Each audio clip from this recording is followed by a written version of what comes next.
Celebrating your true, authentic self. Don't miss the event tomorrow night, and it comes to us from a very inspiring local fashion designer who has overcome a lot of obstacles to get where she is today.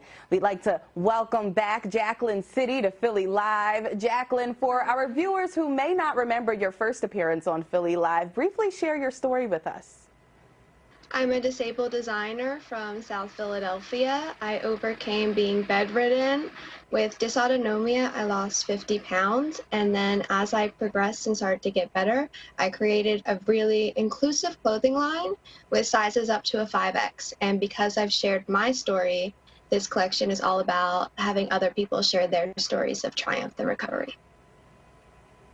Yeah, I love how you did not let that stop you from your passion and from achieving your dreams. Why don't you tell us a little bit more about this new inclusive fashion line? Describe some of the pieces.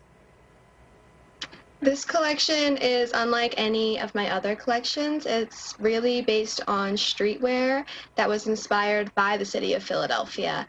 I think we have such an underdog spirit that I really want to bring that to the table. I'm really inspired by movies like Rocky and places like the Italian Market, where I spent a lot of my childhood. And I really wanted to bring the grit, but the heart of Philadelphia, and really into this collection. So it's really about streetwear and just owning where you come from and where you are now in that story of triumph and victory. I love that, bringing the grit and bringing the heart of Philly. You're also hosting a virtual runway show tomorrow called 2 Years of Authenticity, and you shot it all over Philadelphia. What can we expect to see? How will this work?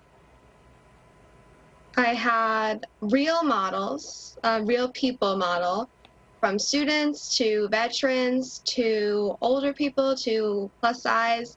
I have everyone sharing their stories and really being open and honest and really having that conversation, but also owning that we're all from the Philadelphia area and we're proud to be so. And I thought that we should get away from being so curated and get really back to the streets are our runway.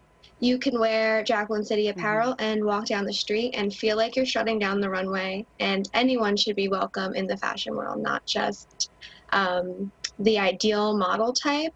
I feel like everyone can really have their own style, and Philly's really taught me that. We're such a bold city, and we're always authentically ourselves and not afraid to be so.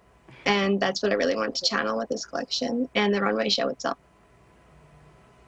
Yeah, and you know, if there's anyone strutting their stuff, Jacqueline, it is you. You have overcome so much, and you continue to work so hard despite your limitations. What is your message to inspire other people to never give up? My biggest message is, if you ever feel like you're at rock bottom or you ever feel like you can't keep going, to just know that if you do hit your bottom, that there's nowhere to go but up, that it can only get better from here, to take a leap of faith, because you never know what could be on the other side and what could come from it. Because if I never started my clothing brand, I never would be here. I really thought it was just going to be a hobby. I thought it was going to be a little Instagram boutique. And 1 year later, I showed it at New York Fashion Week, and now I have Paris Fashion Week and so many amazing opportunities like Philly Live under my belt. So really just to take a leap of faith and believe in yourself more than anything. Absolutely, absolutely. The virtual fashion show, 2 Years of Authenticity, is happening again tomorrow evening from 7 p.m. to 10 p.m. You can get more details in the Philly Live section of NBC10.com and the NBC10 app. And Jacqueline City, thank you so much for returning here on Philly Live and sharing your story and sharing your work. Thank you so much for having me.